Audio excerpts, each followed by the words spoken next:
Good morning, everyone, and welcome to Adobe Live. Welcome to Masterclass Friday. My name is Terry White, worldwide photography evangelist at Adobe, and it's my pleasure to be here once again on a Friday, beautiful Friday here in Atlanta, where we get to do our thing. When I say we, I mean the Adobe evangelist. Many of us, there's more evangelists than you think, but many of us get to do our thing, which is we get to stream on a Friday morning, afternoon, whatever it is, about our various disciplines. So you'll see things like Photoshop, graphic design, photography, digital painting, UI, UX sometimes, and audio and video. So with that said, I'm happy to kick off my segment and also wish, if I don't remember to do it, I should remember at the end, but just wishing you all a happy holiday, a Merry Christmas, whatever it is you celebrate.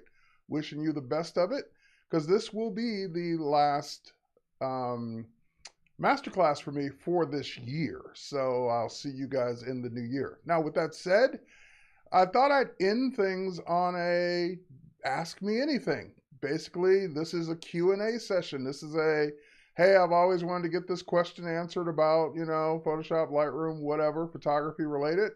And I thought I would bring my question in. So I got some questions that were sent in up front. I got that list. I'm going to show you some new things that were just released in the past week. There was a December update to Lightroom Classic and Lightroom on mobile. So we'll talk about those things first while you get your questions ready. I'll try and pay attention to both chats since this is about Q&A. When I say both chats, I know that some of you are looking at this on YouTube, LinkedIn, Twitter, Facebook. Great, you can hang out there. We also have the main chat over on Behance, which is at b.net/Adobe Live. So if you wanted to check that chat out, which is where the moderators are, so they can catch questions that I don't particularly catch, or maybe I missed. So that's, you're going to stand a better chance of getting your question answered over there. But again, I'll try and do both. So with that said, oh, is that thing looping? Hey, I just noticed my lower third's looping. Hold on. Let's fix that. That's annoying. I'm on a different setup for my stream, and so a lot of this was built from scratch, and that is one that, oh, that's the wrong one. Let's fix that title so that it doesn't keep looping. That's driving me crazy. It's got to be driving you crazy too. All right, there we go. I took off loop and put it on hold, which is what it should be on. And now let's go ahead and pop out, pop back in. And now it should not loop like that. That was crazy. Let's not do that. All right, so with that said, let's go ahead and dive into the questions. I'm going to, again, show you some things that were updated first while you get your questions ready. The chat is logging all your questions in, so I start to see them in. I see the highs over on YouTube and Facebook, and I see the highs over on Behance as well. Charlie, for example, from Monterey. Great. All right, so I also see a first question coming in about changing color, so we'll get to that as well. All right. So, this says you're, okay, I thought I read that as something else. Anyway, let's go ahead and dive right in. And let's talk about the new update.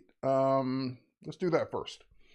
So I got my phone here. Let me go ahead and open up my phone, get out of my email. Let's head over to a blank screen over here. Not a blank screen, but a screen with some room. And let's talk about, let me show you my phone so you can see it. There we go. There's my phone. And I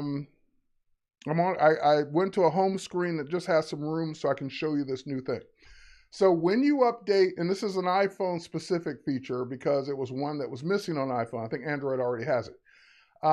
When you update your Lightroom on iOS, iPhone specifically, and you're on iOS 16 dot whatever, iOS 16 has widgets that we've had for a while on the screen, and of course now there's lock screen widgets as well. Lightroom can now take advantage of both of those for specifically the reason you'd want it is for the Lightroom camera. So you can access that professional level camera with all the professional settings in it to change your shutter speed, your your ISO, so forth and so on, like you would a DSLR or mirrorless. So how do we get to this widget? And by the way, the purpose of the widget, the reason that we don't use the Lightroom camera as much as we probably want to or should is because you would miss the shot in a moment trying to get to it. Meaning it's much faster to either swipe the lock screen or hit that camera icon directly on your home screen to get to the iOS camera. But the Lightroom camera always required you to launch Lightroom first, wait for it to come up, wait for it to load your images, then tap the camera icon to get to it. And by then, if it wasn't something stationary, you've missed it. So a lot of people would just simply use the iOS camera and never use the Lightroom camera. All right, so I'm going to hold down my finger on that blank space. Up in the upper left-hand corner, you get the plus sign. And this will show you all the various widgets you can add. And I'm going to go ahead and scroll down to Lightroom. There it is. So when I tap on Lightroom, you'll notice that there's the Take Photo widget right there. If I swipe over, there's the Take Selfie. So if you want to use the front-facing camera versus the rear camera, you can add both of those widgets if you want. There's also, you can just add a widget to get to the discovery panel. So if you want to just quickly get to the tutorials or images that are being featured, you can add those widgets as well. I'm going to add the one I really want, which is the Take Photo. Oh, I keep tapping the widget expecting that to do it. You actually want to tap the Add Widget button, and that will go ahead and rearrange everything. Not what I wanted, but that's fine. I'm just going to go ahead and move this one back up to the top. And that's cool the way it is. Okay, so now whenever I need to access the camera, and I could put it on the first home screen, I just didn't want to screw that up for the demo. But whenever I want to access the Lightroom camera, just tap it, and boom, it takes you right to it in Lightroom. So there it is. I'm right in the camera right now, looking at some new things. But and I'm in the pro settings, so if I wanted to go in and adjust my exposure, my shutter speed, my ISO, my white balance, so forth and so on, I've got those things quickly accessible and the fastest way to get to this camera. All right, so that's great if you're already, your phone's already open, unlocked, so forth and so on. But what if your phone's not already unlocked and open? So the next thing you might want to do is go to your lock screen and hold it down on your lock screen, and you'll get Customize. So when you hit Customize, that will let you go in and customize your wallpaper or your lock screen or your home screen. And from here, you can go in and change the widgets. Unfortunately, I wish they would let you do multiple rows of widgets. Like it's just really, this is it. You can change these, but you can, like, so I got to give up one, in other words, to add one in, because I'm using all the space in that widget. I have a wide widget and I have two smaller ones. So I do have to convert one to a smaller one to get 4 or get rid of one. All right, so I'm going to get rid of the weather widget for now. And I'm going to go then and scroll up to Lightroom and add notice there's no multiple choices here. There's just really Take a Photo widget. And that will let me add it in. I could, of course, move it around in that space. And then that's it. So now if I'm on my lock screen, which I'll say done, go back to my lock screen, tap my lock screen, it unlocks my phone, takes me right to the camera. So that's the real feature. That's the best one, because I have just as much accessibility from the lock screen to get to that camera as I do the built-in camera app. So that's great. All right, so when I made a video about this, and it's on my YouTube channel. When I made the video, one of the questions that came in, a couple questions came in about that. And that was, number one, where do those photos go? So if I bring up that camera and I snap a picture, let's, I don't have anything good to take a picture of in this room right now, but let's just go ahead and do that. Let's go ahead and tap one and we'll take a picture of the front of my drone. There we go. We'll snap that photo. All right, so you see it down there in the lower left-hand corner. There it is, blurry, out of focus, but there's the photo. And where's that photo now? Where did it take it? So first and foremost, it bypasses the camera roll. So it doesn't duplicate space putting it on the camera roll. If you want something on the camera roll, go take it with the regular camera. It puts it right in Lightroom. Now, if you have an internet connection, obviously it'll start syncing it up to the cloud, backing it up, full resolution, so forth and so on. If you don't have an internet connection, it'll stay cached on your phone, and it will still, even if it backs it up, it's still going to stay cached on your phone until A, you run out of space, or B, it gets old. So Lightroom does a really good job of managing the photos that stay on the device, either ones you've just worked on or are working on, ones that you just recently added, stay on the device for a while, as long as there's room. If you got plenty of room, the images stay there. If you don't have plenty of room, it uploads them and then gets rid of them out of the cache as soon as possible. All right, so that's number one. Number two, the other reason why you might want to use this camera, especially depending on if you have an older iPhone.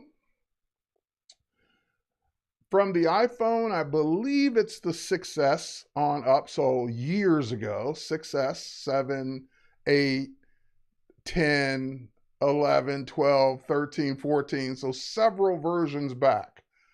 You have the ability to shoot RAW. Today, if you want to shoot RAW using Apple's ProRAW, you need, first of all, an iPhone, I think it's 11 on up. And it has to be the Pro model. So Lightroom has enabled you to shoot RAW all the way back to the 6S. Doesn't need to be a Pro model. You can either switch it from DNG, which is RAW, or JPEG on the fly. And that was the main reason you were using this camera back in the day, is because it was the only, or one of the only cameras that let you shoot in RAW from your phone way before Apple let you do it natively. So that's another reason for doing this and having this turned on so you can get to it quickly. Last but not least, another question I got was, does it use Apple ProRAW or just DNG? So it's a legitimate question because they are different.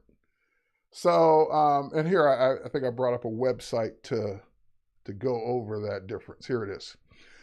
So Apple's ProRAW is their RAW format, just like Nikon's NEF and Canon's CR2 or CR3, whatever it is now.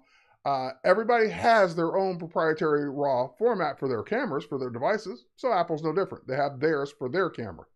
So to answer that person's question, no, it's not shooting in Apple ProRAW because Apple's camera shoots in Apple ProRAW. This just shoots in a generic DNG format. What's the difference? Or why would I care? Is one better than the other? You could argue that RAW is RAW, and it should be as good a quality as the sensor allows, because it's RAW, it's supposed to be RAW, right? But Apple's ProRAW does do some processing. It does do some things to make the image look better. So is that RAW? Yeah, it's a format, but is it the true nature of RAW, which is supposed to be don't do anything to the photo, capture it from the sensor, let me do my own processing? So depends on which way you want to look at it. So if you want Apple's processing to happen to your RAW files, continue using the built-in camera. If you want just to be able to shoot generic RAW and have all the professional controls, shoot with the Lightroom camera. Your choice. All right. Mine is an iPhone 13, still can't add the Lightroom widget even with Lightroom open. Well, Lightroom does need to be open, but what needs to have happened, and you have to give me more description of why you can't add it.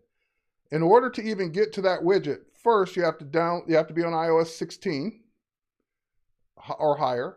2, you have to have downloaded the latest, which just came out, Lightroom update this week.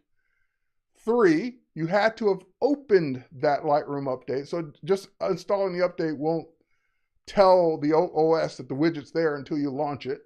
So you have to launch Lightroom first. It doesn't have to be open when you're doing the widget, but it has to have been launched at least once in order for the OS to know that the widgets are there. And then from that point on, you should be able to do what I just showed you in terms of installing the widget. So those steps need to happen first. iOS 16, installing Lightroom and launching it. Then once it's been launched once, you should be able to get to the widget. So tell me when you say yours still can't add it. What do you mean? You don't see it? Or when you add it, get an error? Like, that can mean a lot of things. So what do you mean by that? Yes, Paul, raw for the win. 12 Pro or newer, but only the pros. Yeah, okay, so 12 Pro or newer. I thought it was 11 Pro. Thanks, I'm glad you love the picture of Lisa. Just making sure I'm not, since this is a Q&A session, making sure I'm not missing any questions. All right, let's go back to this original, no, let me finish this first. Then we'll go back to the first question I got, which is about color. Is there an easy way to delete images in Lightroom Mobile? Well, it depends on what you mean by easy. Yeah, you can delete them, but it depends on what you mean by, like, what are you classifying as easy? All right, so let me get out of this. Then I'll show you guys. I know you're not seeing it right now. Let me just get to a spot where I can delete some images. Hang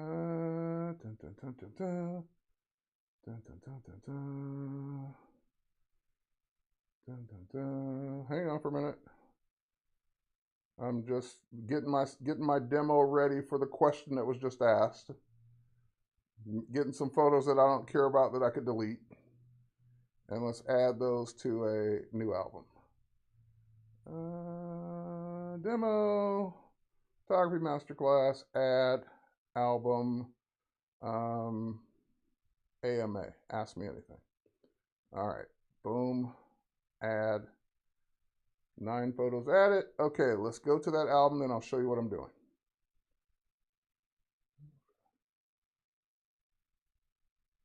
All right, back to the phone.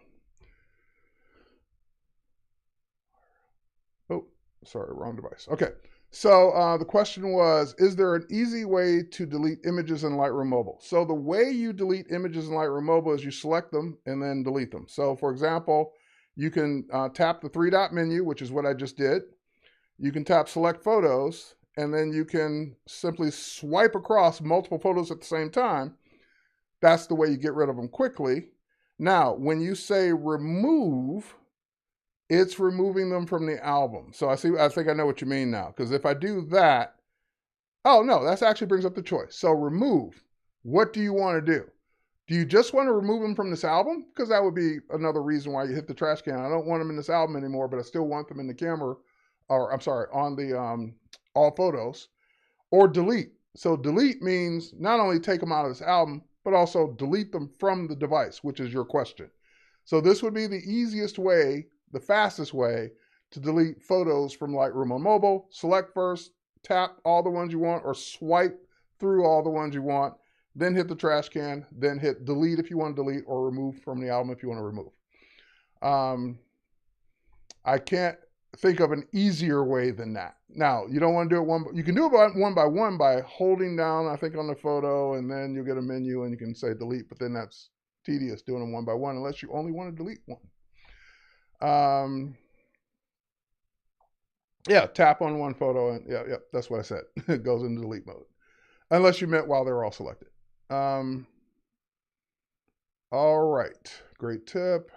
Blah, blah. I'm just looking at all the different questions and comments there. Okay, so one more before we get into the new questions. Let's go into Lightroom Classic. And in Lightroom Classic, another new thing that came out this week in the updates. This is literally this week, like, I forgot what day this week, but it was this week. It was, I think, Monday or Tuesday. I think it was Monday. Anyway, if you go into the masking now, so I select a photo, go to develop, then I click the masking, and then I get the stuff that I always get. It should be identifying a person there. That's weird that it's not doing that. Huh. All right, we'll do select subject. All right, anyway. So when I get my mask, now what's new is when you have a mask, however way you created it, I just did select subject since people wasn't chiming in right away. You now have the segmented develop settings just like you do on regular develop. And you also have solo mode. So if you were to right click, you can go, I'm in the solo mode. So that means only one will be twirled down at a time. So you notice that basic is open. If I go open detail, then basic would close because detail is open.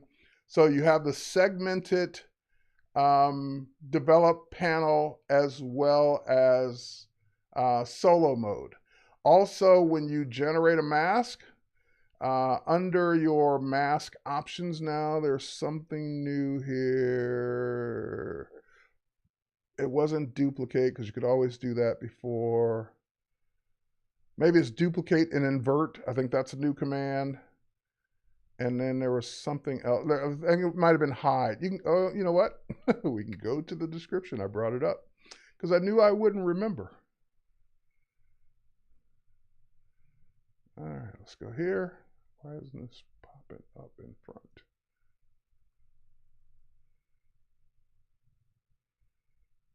Am I missing something here?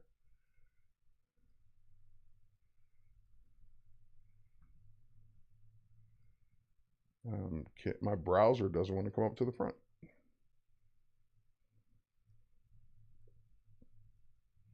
Now nothing wants to come up to the front. All right, tell you what, we'll turn off this feature. There we go. All right, here's what's new. So if we were to go into the December update, new lenses and cameras and bug fixes as always. The mask panel, this is what's the stuff that's new. Actually, if we go back, we can read that. So in the mask panel, several enhancements like segmented adjustment panels with solo mode, which I just showed you. The eye indicator for the active settings, that was one. And options to delete empty masks, update AI mask, and toggle auto hide for the adjustment panels. Those are the new things. Another thing I almost forgot, so I'm glad I came to this to read it, was that there's native tether support for Canon cameras so far on macOS devices with Apple Silicon. So what does that mean? Prior to this update, if you were tethering on a M1 chip or an Apple Silicon chip, M2, whatever, you would have Lightroom open, you would say go tether, Lightroom Classic, and say tether, and then it would say, oh, sorry, I got to relaunch because I got to do it in Rosetta because tethering isn't supported in Apple Silicon. So it would do it. It would just do the thing. It would quit, relaunch, then you could tether. Then once you quit again, it would always relaunch back into the native mode. So now you no longer have to do that for Canon cameras. We're still waiting for that update for Nikon as well. And one more thing I'll warn you guys about, I just discovered it this week, is that if you plan on updating to macOS Ventura, which is the latest macOS, tethering is broken on Nikon cameras. So natively supported for Canon now, but it's broken no matter what on Nikon. So don't upgrade to Ventura if you rely on tethering. Everything else works, but if you rely on tethering, don't upgrade to Ventura. That's all I'm saying. Okay, that was it for the first set of pre-questions. I have some more pre-questions, but I'm going to get to some of the current ones that were just asked. Let's go back to this first question I saw pop in about color. It's from someone on Facebook. It says, when changing color on text using the eyedropper tool, I get an exclamation point error says gamma. So I'll go try and recreate it, but I'm going to tell you right off the bat, you can ask me these kinds of questions, but it's hard for me to fix an error, A, that I've never seen, or B, that may be happening on your specific setup. So if I know what the error is because I've run into it, I can help you, but this is one I've never seen. So I'd be just trying something, show you the way I do it. If it works for you, great. If it doesn't, then you'd have to go to tech support on that one because I don't know why you're getting an error about your gamma. And maybe someone else has an answer here that has run into that too. But let's go in. Let's go into this, this image here. All right, so let's go to my type tool. Let's see if we can recreate what you're running into. And I'm just going to go ahead and type in New York for pizzeria. All right, so I want to change the color of that New York, so I would highlight it. I would click the color widget to come up and let me choose a color, which I brought up over here on another screen. Let's go ahead and bring that over. And if I want to, I can obviously choose whatever color in here that I want, but if I want to use one of the colors that's already in the image, all I have to do is just move out of this box over to the image and I get an eyedropper. So if I wanted to be the same color beige or the same color brick, then I would just click, and I'm not getting any kind of gamma warning. So I don't know why you are. I certainly believe you're getting those errors, but I just don't know what's causing it. I've been doing this for years. I've never run into a problem selecting color for text this way. So that's the way I do it. Highlight the text, bring up the color widget up here on the control panel. It brings up this box. If I want to use one of these colors or type in a hexadecimal color or type in a color value, great. If I want to use a color from the image, which is what I usually want to do, then I just use the eyedropper. I don't have to switch to anything. I just move out of the box and it gives me the eyedropper and I can use the colors that are already in the image, which these won't really, if I use the beige, it just will blend into the background. So let's use one of the colors in the sign there. Okay. So, not sure why it's giving you that, but it is. And someone says, Illustrator needs this. All right. When you're tethering, every pic saves to a targeted album via Lightroom. Is that a statement or a question, Paul? So I'm not sure, because sometimes conversations are going on in the chat and I see them and I don't know if they're questions for me or you guys are just talking amongst yourselves, which is fine. All right, here's one. Ozzy Glover saying, why do I get a blank frame when I run a slideshow? Again, I don't know, but I'm going to take some guesses on this one. If you get a blank frame and it's like, let's say you have 10 images for a slideshow, image 1 plays, image 2 plays, image 3 plays, then you get a blank frame, then wherever you're getting a blank frame is something to do with that image. My guess is going to be that the slideshow for whatever, or that image for whatever reason hasn't rendered a preview. So that's why you're getting a blank frame. It's like the preview for that image is not showing in the slideshow. So my suggestion would be select all the images in the slideshow. Here, let me show you in Lightroom here. I'm assuming Lightroom Classic because it's the one with slideshows. So let's go here and let's say I wanted to run a slideshow of this top row of images. What I would do first to make sure that I could always see them in the slideshow is I go to my library menu, previews, and I would build one-to-one previews for those images that are going to be in the slideshow. That way, you're telling Lightroom right off the bat, even if it built previews before, make sure the previews are current for those images, build them now, and that those previews, by the way, stay with the catalog, not with even if the images aren't local, they'll stay with the catalog. And that way, when you run your slideshow, you shouldn't see a blank. If you're still seeing it, again, I've exhausted I don't know what's going on with your setup. That's all I can think of is that for some reason that image, and you might try where you're getting a blank space, if you can identify which image it is, like move the image to a different spot. If you're still getting a blank spot when it hits that image, it's something to do with the preview on that image. So you might either A, want to replace it, duplicate it, use what's it called? Virtual copy, that's the word I was looking for. Try those different things of that image to see if you can get that image to render. All right.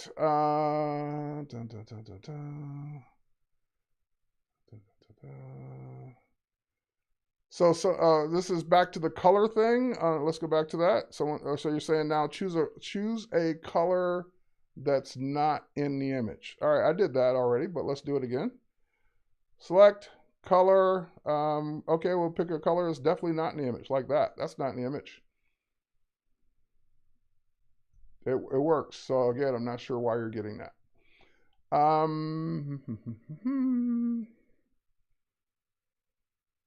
I've been reading in a photography group where people have multiple catalogs and they say their computer runs faster.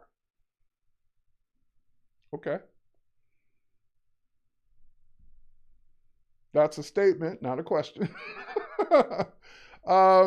If you're asking me to weigh in on that, I'm never going to say use multiple catalogs. You're never going to get me to say it. Unless, one small caveat, you have a business case to do it. Meaning you have a user business case, like I need them in this catalog so that I can hand that catalog off to the client, or I'm working with another photographer and I hand that catalog off to the, so in other words, unless there's some reason you have to keep things separate, it's much messier, more time consuming, more everything to have everything in separate catalogs, because then you have to remember what's where. You have to remember to open up that catalog to get to those images. You lose all the capability of combining images over the years into multiple collections. Like there's way more disadvantages to multiple catalogs than there are advantages. I've been using one big giant catalog for the last decade. No problem. So if you want to, you can, but it's just not something that I am ever going to say, yeah, do that. Unless that's just what you want to do. All right. And Oliver's chiming in on the multiple catalog thing. Let me move this out of the way. I'm going to get to some other questions. Let me just see this one here. I've used multiple catalogs. I merged them into one a few years ago. Much easier to work with and didn't get noticeably slower. Yeah, again, people that say things on the internet without giving you like specific stats. It improved my percentage, my speed by 20%. This went from 10 seconds to 5 seconds, whatever. Like just, it's faster. Well, based on what? It feels faster? Okay. All right, so moving on. Let's get to some questions where Nicholas asked pre-questions before the stream. And I know he's here in the stream, so let's go ahead and get to some of these. Okay, I did those first two. Let's get to this third one here. Is it somehow possible to use, oh, this is one. Is it somehow possible to use external flashes, Chrome, with my iPhone camera or Lightroom camera? And I have, the only trigger I've seen that worked for a professional flash was ProPhoto. Like ProPhoto has either an app, I can't remember if they have an app or a physical device that goes on the phone, but they have a way of triggering their strobes from an iPhone, because I've seen Russell Brown do it for years. I've never seen any other lighting manufacturer allow that. Meaning that either A, they haven't built an app that does it, or B, they haven't built hardware that does it, like some little USB trigger that would plug into the device. So my answer, because I got some older Chrome strobes, I've yet to see a way to do it. Maybe if you put them in slave mode and you use the flash on the camera to trigger them, like there's maybe some weird workaround. But I'm just going to say no. I haven't seen a way to do that. All right. Photos I take in low light with the Lightroom camera always turn out to be a disaster. The same picture with the iPhone camera will be okay. Oh, the Lightroom camera, okay, versus the iPhone, the built-in camera. The same picture with the iPhone camera will be okay. Something I should think about with the Lightroom camera, or is there something I should think about with the Lightroom camera in low light? I use an iPhone 11. So when you're in the Lightroom camera, let's bring that back up. Let's get out of deleting photos, bring the camera back up. And let me show you what that camera looks like. Okay. When you're in the Lightroom camera, depends on, number one, what mode you're in. So automatic is basically like point and shoot, just like the iPhone camera. It does everything for you. So if you're in automatic, you're saying you give me the best shot based on what you see in the scene. If you switch it to professional, just like a DSLR or mirrorless, now you're in control of those settings. Most of them are set to auto still, but you're in control of those settings. So if you're getting poor performance in low light, then I would say, A, you probably want to stabilize the phone on a tripod. B, you want to go into your shutter speed settings here in the Lightroom camera and adjust the shutter speed just like you would on a regular camera to let it stay open longer, to give you more light, to get a better low light photo? So that would be my recommendation for that question. All right, next up. Yeah, it says you're using iPhone 11. Shouldn't matter what camera you're using because the Lightroom camera is the same, and you are using the same camera, whether it's the Apple camera app or the Lightroom camera on the same device. So it's literally a matter of settings at that point. All right, and one more question from Nicholas. Let's get to this one. This is a long one, so let's see. Let's start it out. Which photo genre do you consider to be one where you learn the most to then be able to use in other genres? For example, street photography. You have to be fast, brave, aware of your surroundings, and not least know your camera. See street photography as a training camp for all future photography. Do you agree? I agree with the logic, not necessarily the genre. Like basically your logic is sound. Street photography is a thing that, like you said, you have to be ready in all those areas to know your camera, to know your surroundings, to get the shot fast. Things could change. People could walk by, whatever. Yes, that will train you for other things. But I guess my follow-up question to your original question would be, I don't think there's one genre that will prepare you for all other genres. I think there's maybe a genre that will prepare you for other genres. So for example, if you wanted to be a better portrait photographer, then you might, and maybe not practice with celebrities because you don't get the chance to practice with celebrities unless you're already good at portrait photography.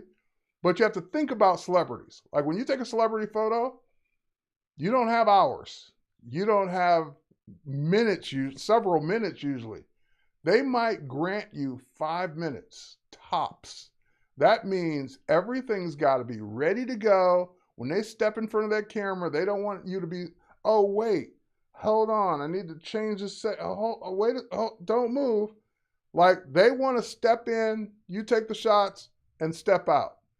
So if I wanted to be better at portrait photography and knowing my camera and getting lighting right and all of those things, I would approach it that way. I would even have people pretend, hey, you're a celebrity, you give me 3 minutes to get the shot. You don't even know what that person's wearing, you don't know anything. They're just gonna walk onto your set. You have 3 minutes to take the shot and they're gonna walk out and then see what you get. Because that will get you better at that type of photography. So same thing about, I recently shot my first air show. So let me bring up those shots. Hang on for a second.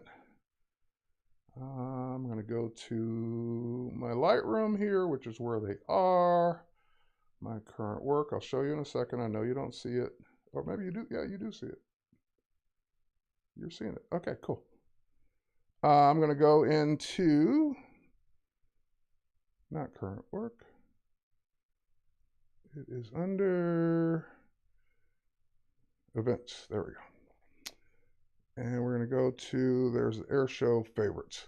All right. I just shot my very first ever in life air show. Not that I never shot or photographed a plane before, but photographing an air show is extremely difficult if you don't know what you're doing, you don't have the right gear, you don't know your settings, so forth and so on. So I do a lot of prep up front and just knowing what to have my camera set to, knowing what lens I'm going to use, knowing what tracking features my camera has or doesn't have, knowing all of those things before I even got to the show. Once I got to the show, it was like all bets are off because those planes are going to fly by in a formation, and they may do it twice, they may not.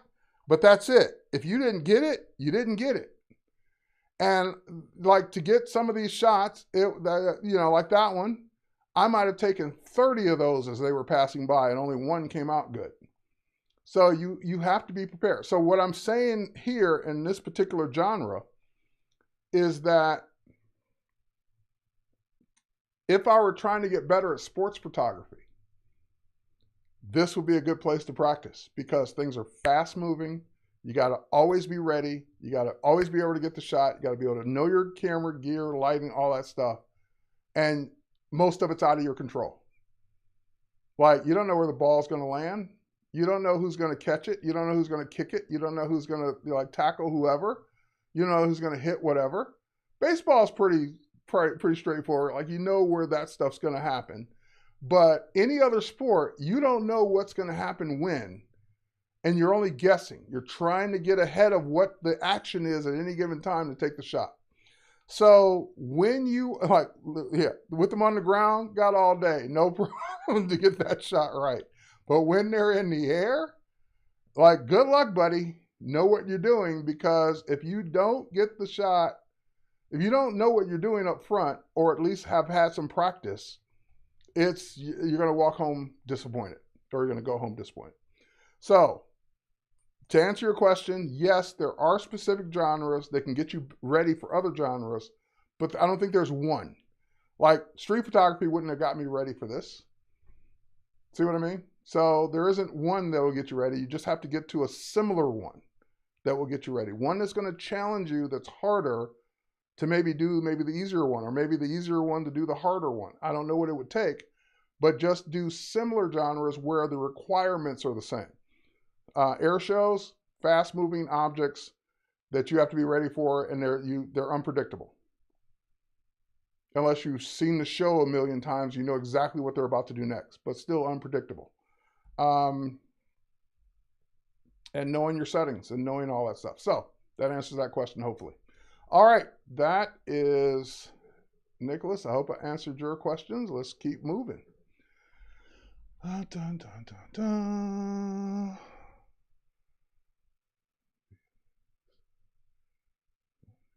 Okay, good morning from San Francisco. Dwayne writes, do you think it's still a great idea to specialize in one genre of photography, or is it better to do various shoots if you want to be successful in the photography business? Easy answer. If I'm looking for a photographer to do a specific thing, I want to go to their portfolio, their website, their whatever, and see that specific thing.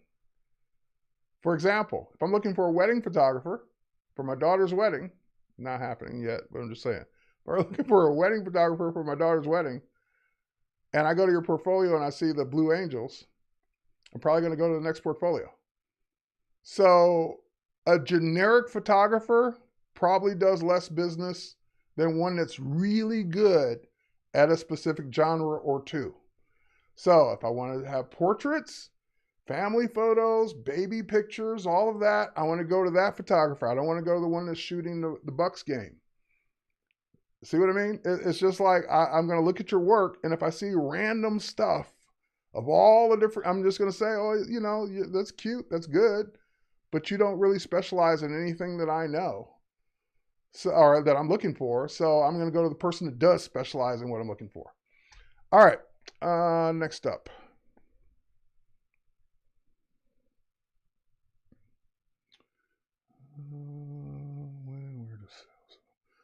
Hi, I'm in, I guess that's STL. Is that St. I don't know. Is that St. Louis? And I've been collecting cameras for 45 years, 250 vintage ones. When and where to sell some of them? I don't know. I've never sold vintage cameras. I'm going to guess that a traditional camera store or traditional place that buys used gear is probably not going to be the answer, because they're trying to give you a low price to sell it to somebody else. So when you say vintage, I'm thinking usually one of a kind, not that many around. So you want the most you can get for it by a collector, someone that really appreciates it. So in that case, I'm going to probably say one of the traditional sources, maybe not eBay, but one of those traditional auction sites where you set the price and you let people bid on it and people buy it directly from you. All right. Thank you. Glad you love my work, Dwayne. Question also. In the future, system compatibility report. Looking for it. All right. Ken's asking a question about hardware. A question off subject, maybe you can answer in the future. I'm getting a system compatibility report looking for Intel Hudson. All right, I guess sounds like you're looking for a new computer and you picked out an Intel processor maybe. Other than that, I don't know much more than what you want me to say. Is like you want me to give you a computer recommendation, or are you headed in the right direction? I'll just say this generically when I get computer requests. Basically, I don't know your budget, so I don't know how much you can spend or want to spend. I'm going to say the things that matter, no matter what platform you're on, the things that matter most when you're doing this type of, when you're setting up a system for this type of work, in this order: memory, RAM, GPU, meaning graphics chip, CPU, hard drive. So in that order, those would be the things I concentrate on, because usually the RAM maxes out at a certain amount on each device, and some you can change, some you can't. Most of the Mac devices, you can't upgrade the RAM later, like on laptops. So get as much RAM as you think you're ever going to need, or as much as you can afford up front. Then the graphics chip, again, depend if you have your choice of graphics processors, because a lot of Lightroom and Photoshop are moving their intensive processes to the GPU to relieve the CPU from working. So I want a fast graphics processor. Then I want a good processor overall, and then of course enough fast hard drive space to do what I need to do. Scott Kelby says I don't use RAM. Of course you don't. Scott, you're lying, because I know you just got a brand new, beautiful studio machine that you love that's beefed up and's got all the stuff in it you want. All right.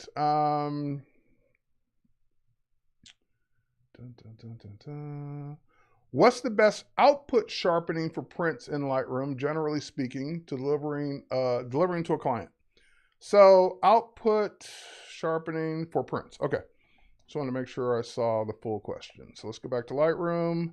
Let's say that I wanted to make a print of this, and I go to, so either one of two, either I'm going to do it from the export menu or I'm going to do it from the print module, either one.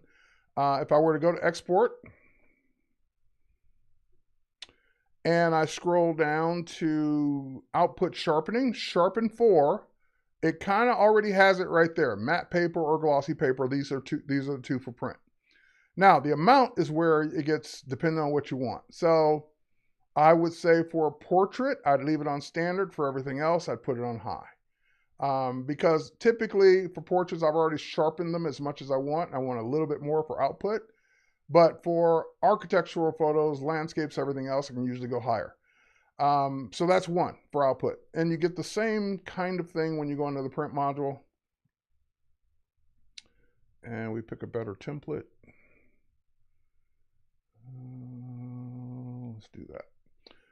Okay, and we scroll down here, print sharpening, low, standard, or high, and media type, matte or glossy. All right, so that's your two places to do it from Lightroom if you're outputting for sharpening. Either exporting the image out to send to a lab, or you're making your own print. And even if you're going to make your own print and print it to your own printer, or you're going to output it for a lab, you can do that right here in the print module.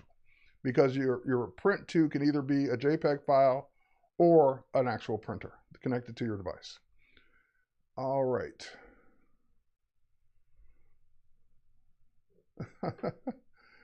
When I load my images, they come in as .NET files, PNG files.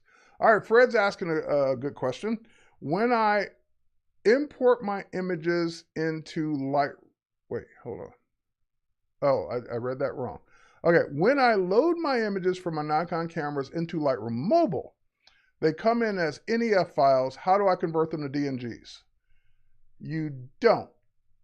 So there's only, of the three Lightrooms that we're talking about, Lightroom on mobile, Lightroom on desktop, and Lightroom Classic, there's only one of those that converts to DNG. Lightroom Mobile doesn't, and Lightroom Desktop doesn't. Lightroom Classic does. So either A, you don't, or B, once they've been uploaded, synced to the cloud, and you have syncing enabled in Lightroom Classic if you're a Lightroom Classic user, and they sync back down, then you can go ahead and, I don't know if I have any NEF files here. Let me see, I may have one or two. And let me think about where I might have some NEF files that I'm willing to show you. Let's go here. These are all DNGs. All right, I'll show you the menu even if I don't come up with any photos.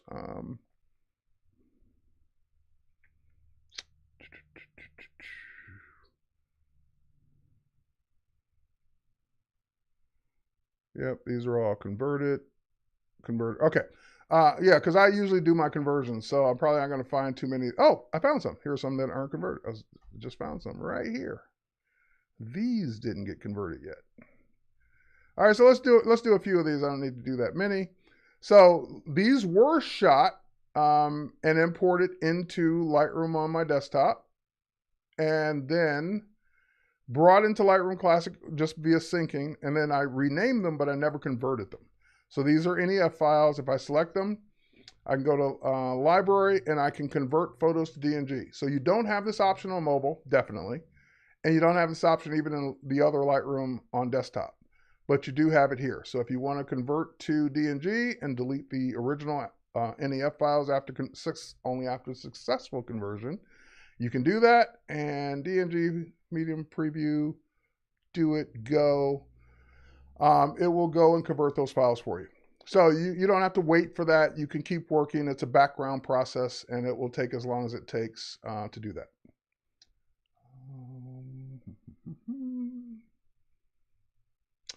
Do you ever think of color profile when you export print? Oh, absolutely. So Nicholas is asking, do I ever think of color profile when I'm exporting? Adobe RGB versus sRGB. Yes, absolutely. For print, and if I'm handing the client a high res photo for them to go off and do something with, I'm always using Adobe RGB. For everything else, web, social media, on-screen presentations, slideshows, whatever, then I'm going to do it as sRGB. So I absolutely do think of that. Yep, the Atlanta airport photos.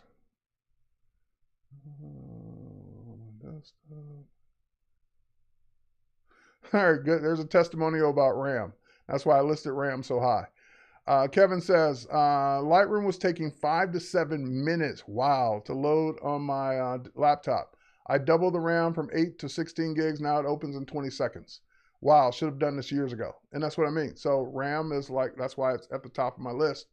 Because what people don't realize or think about is that whatever the amount of RAM is, and you look at the system requirements, I don't know what they are, but let's say that Lightroom says it needs 8 gigs. Oh, well, I've got 8 gigs. We're all set. It needs 8 gigs or wants 8 gigs or whatever the recommendation is. Your operating system still has to run, and any other things you have running in the background still have to run, and they're taking RAM too. So whatever the minimum requirement for the application is, a good rule of thumb is to minimally double it for what you're buying. So if it says it takes 8, don't ever try and get less than 16. If it says it takes 12, don't ever try and get less than 32. Like always go at least double or more than what the system requirements are for the applications you're going to run. And then you got to think about, am I going to run Lightroom and Photoshop together? What are those minimum requirements? Then double that. So things people never complain about. I never hear anyone say, I just have too much RAM. My computer runs too fast. I have too much money. Like things no one ever says. So no one complains about having too much storage space. My closet is too empty. I wish there were more stuff in it. My hard drive is so empty. God, I just have too much room for all these photos I'm going to take. Things no one ever says. So by all means, if budget permits, buy as much of those things as you can afford. All right. All right, so how to take Lightroom with all the collections and settings to a new PC. So Lightroom is an application you're going to install on a new PC. Your catalogs, if you're talking about Lightroom Classic, are in a folder. So you would take that whole folder. The photos need to go with it wherever they're stored as well. And they all need to be in the same structure. So if you said PC, so if your catalog's on the C drive and pictures and videos and in a folder called Lightroom, then that folder structure needs to be identical for everything to work right. And not so much the catalog, but definitely your photos. So if your photos are on the D drive in a folder called My Photos, and on the old drive, it's capital M and capital P for My Photos. On the new drive, if you do lowercase m and lowercase p, it won't know where they are. So the structure has to be identical. And then it's just a matter of copying everything over to the identical structure. All right. Yep, people will always complain about the price, but they will never complain about having too many of those things, too much of those things. All right, folks, I can't believe it. I'm out of time. So with that said, that's it. That was a good Q&A. Thanks for all the great questions. People are usually shy and they don't ask questions. I usually have to have a bunch pre-prepared. This time I only had like 3 or 4 pre-prepared, and the rest all came live. So thank you guys. Have a great holiday break. If you spend time with friends, family, spend time doing what you love, even if you don't have friends and family. Cheers, everyone. Thanks for watching. We'll catch you after the first of the year. You can go to my YouTube channel, follow me on social over there, wherever it is. And that will get you to all my previous shows and all the things I've done. Thanks, guys. Have a great one.